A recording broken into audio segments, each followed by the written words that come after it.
As Tanner would say, this is Radio Tekkers' special report. It all went off in France. Let's go.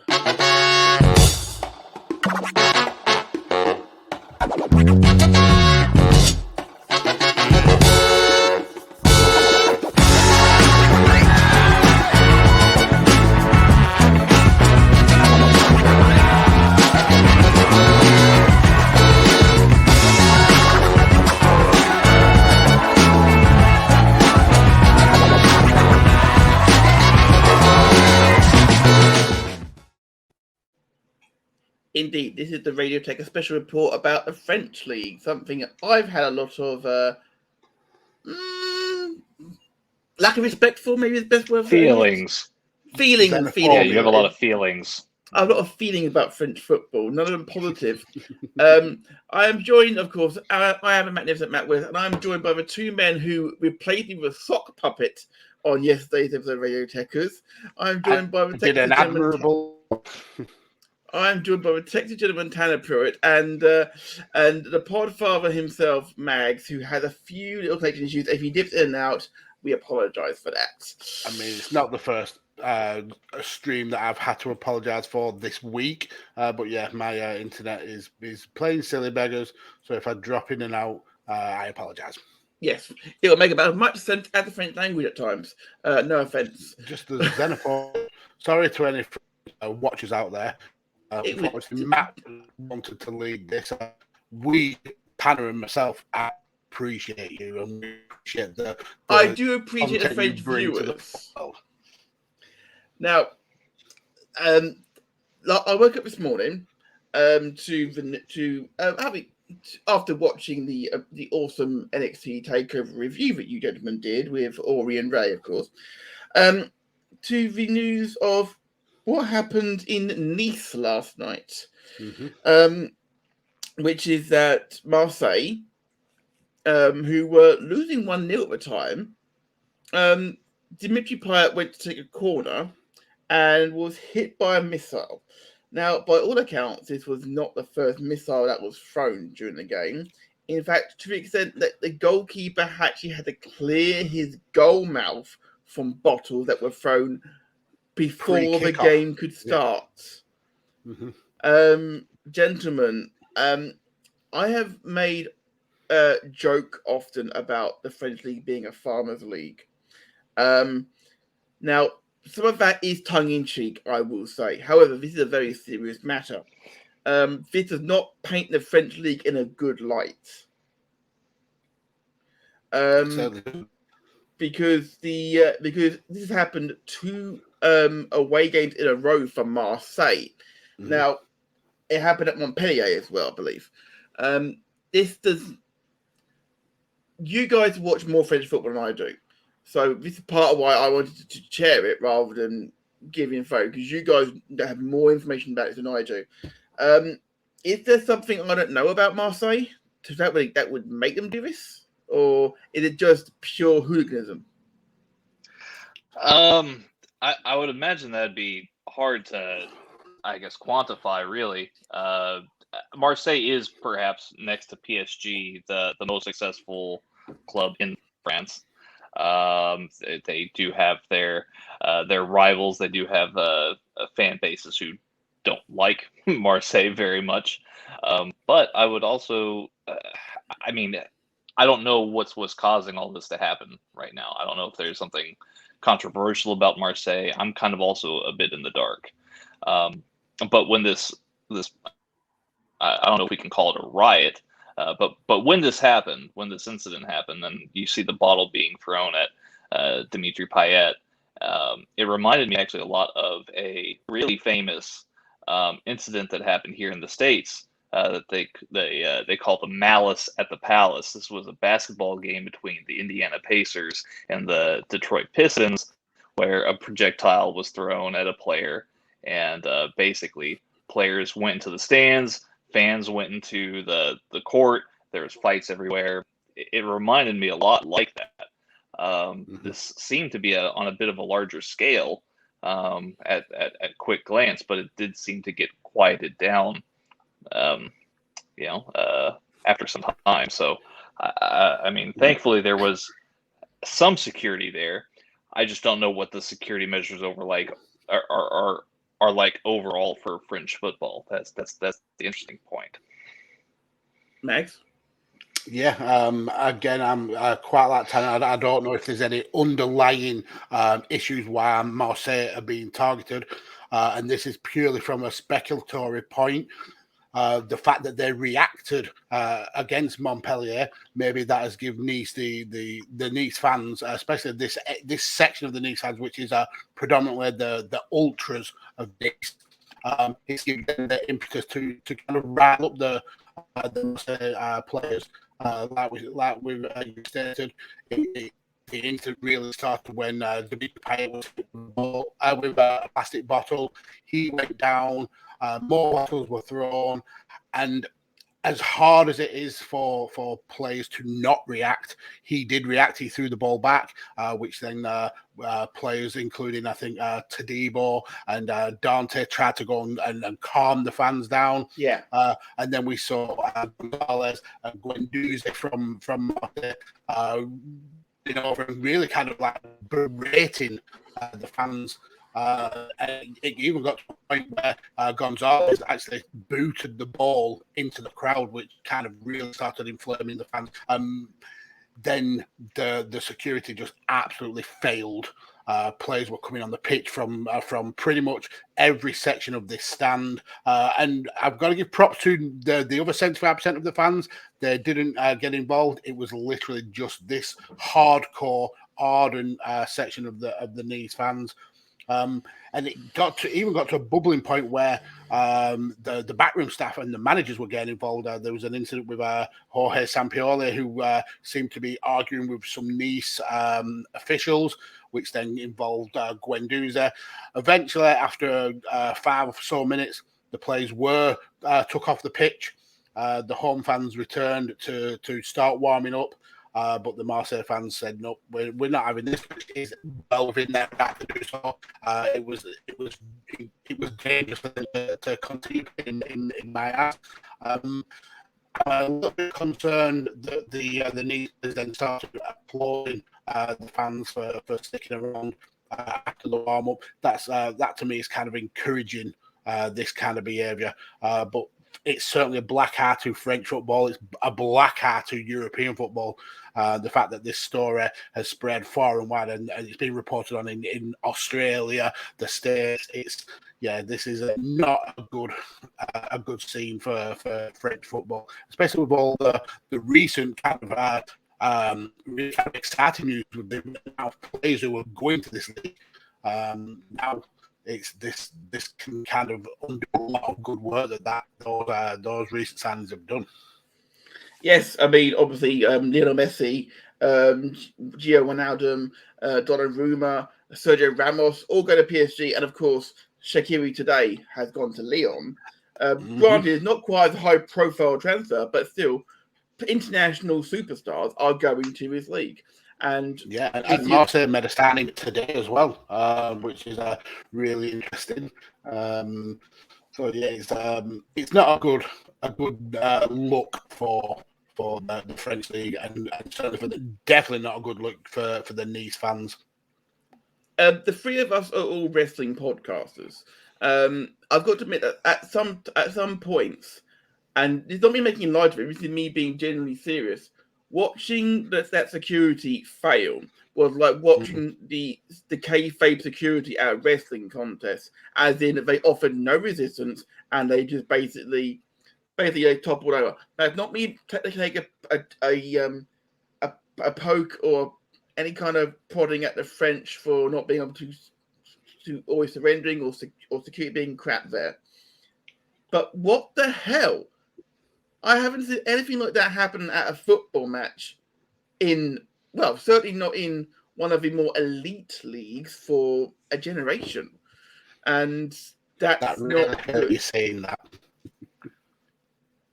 Well, and I don't think that you typically would see that in the French league just in general. I think that I want to dispel any kind of notion that this is just a the norm, because it's not. But No, I'm fully aware. I'm fully aware it's not the norm. I feel that's why I'm saying that's why it was such a big thing. The fact that it was almost headline news in England on the sports. I'm like, seriously, we've just watched Chelsea pull Arsenal's trousers down and teach them a lesson, and all I can talk about is the fact that a French game got abandoned. That says it all, really. I mean, Chelsea are on this massive up trajectory and Arsenal a massive downward trajectory, and all anyone can talk about is the fact that French fans can't behave themselves, and that's not good, because I've said it before on Tekkers, I want to care about French football, but when I see it, I'm thinking, why should I bother? And, well, and again, I don't think it's. Go ahead. No, I'm going to use wrestling comparison again. WrestleMania, everybody who watches wrestling is going to watch WrestleMania regardless. They want to attract the fan who isn't going to watch normally.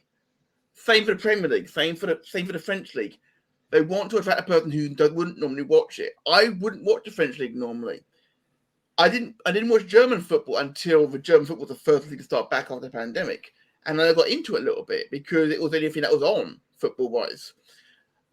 French League, this is doing nothing to help attract me towards it. I'm sorry. And even more worrying is the fact of, by all accounts, make sure I get this right here. Gonzalez and Guendouzi actually sustained facial injury from fans, and Dante, who actually tried to calm the angry supporters down. I've actually seen the clip where he's almost pulled over into the stand by their fans. They're attacking their own players. Yeah. And again, how can I respect that?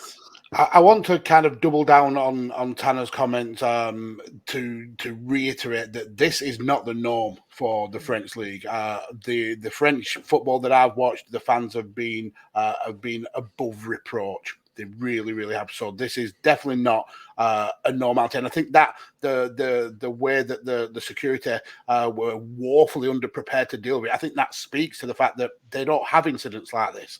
So they didn't know how to deal with it.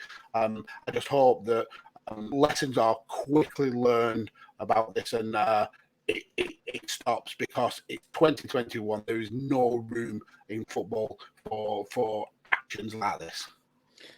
Absolutely. I mean, we were very fortunate not to get more serious injury.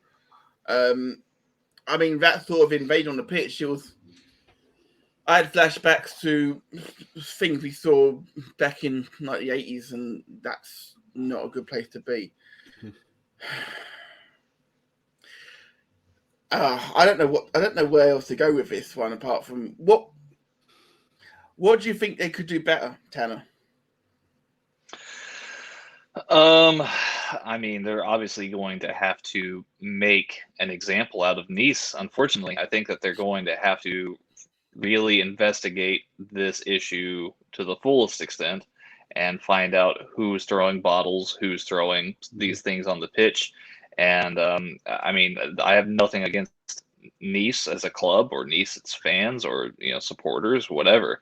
But this is what typically happened. Well, I'll go back to what happened at the Malice at the Palace. Yeah. What the NBA did incorrectly is they took action against the players when it was the fans who initiated the riot. For all intents and purposes here.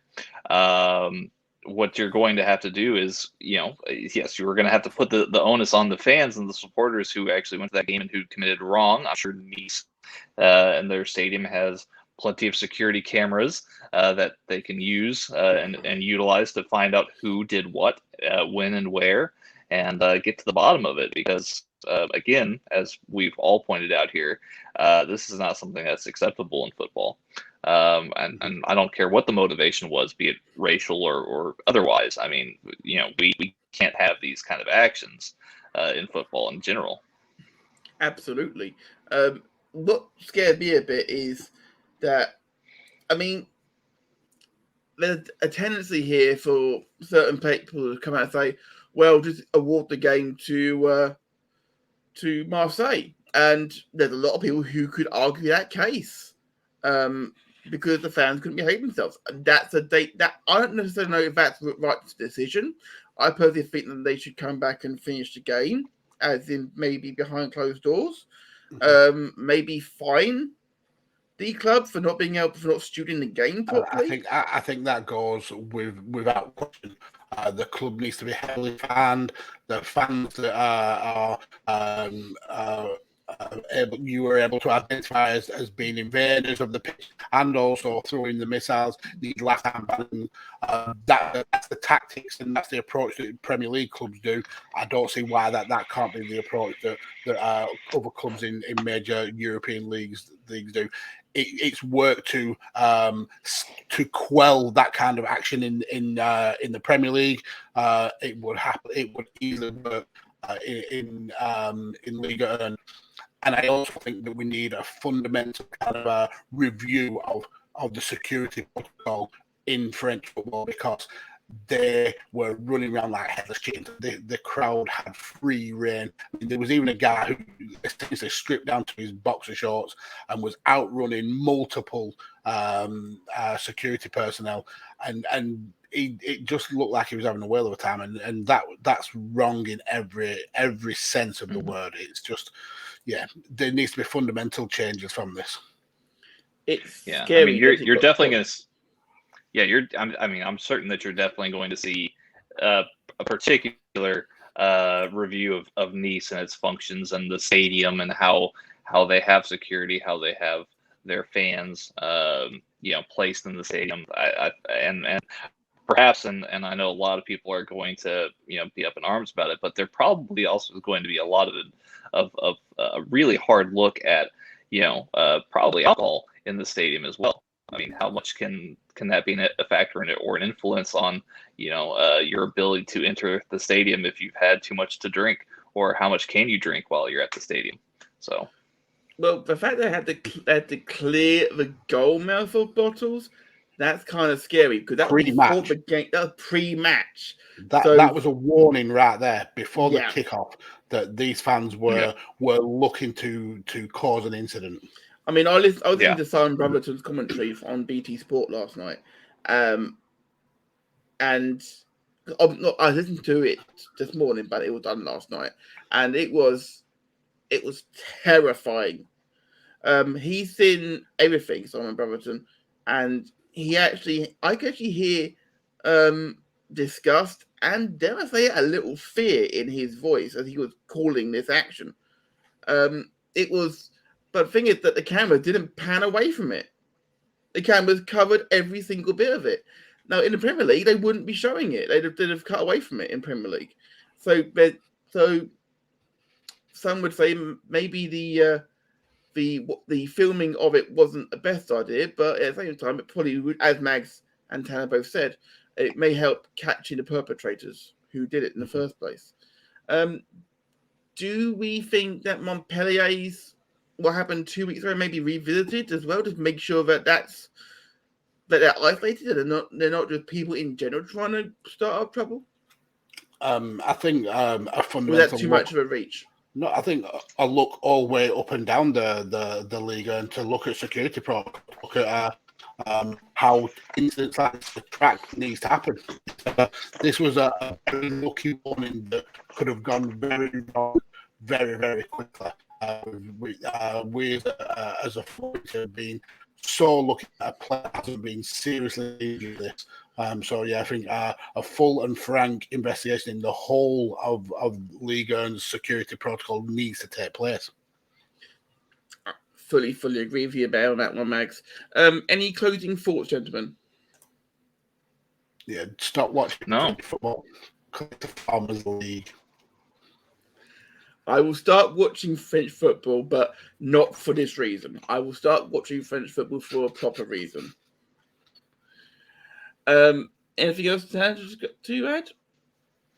No, I think that we're just going to have to keep an eye on this and see what the results are, and I'm sure that here on the Radio Tekkers YouTube and Twitch channels that we are going to give you updates as we learn things, because this is certainly only the beginning there's going to be a lot more news to come of this in the weeks and months to follow. For sure. Go back to it. Oh, sorry. I was just going to say, so keep abreast of all the news by subscribing to Radio Tekkers. Follow us all on our social medias, and definitely stick around because depending on how quick this video is up, there'll be an episode of Chain Wrestling going live very, very soon. So we're working diligently to bring you great content day on day. So definitely stick around, give us a like and subscribe, and thank you for watching along. Absolutely. Coming up next on Radio Tekkers is Mags and Si with Chain Wrestling at 9 o'clock UK time. On behalf of myself, Mags and Tanner, stay safe. We're out of here.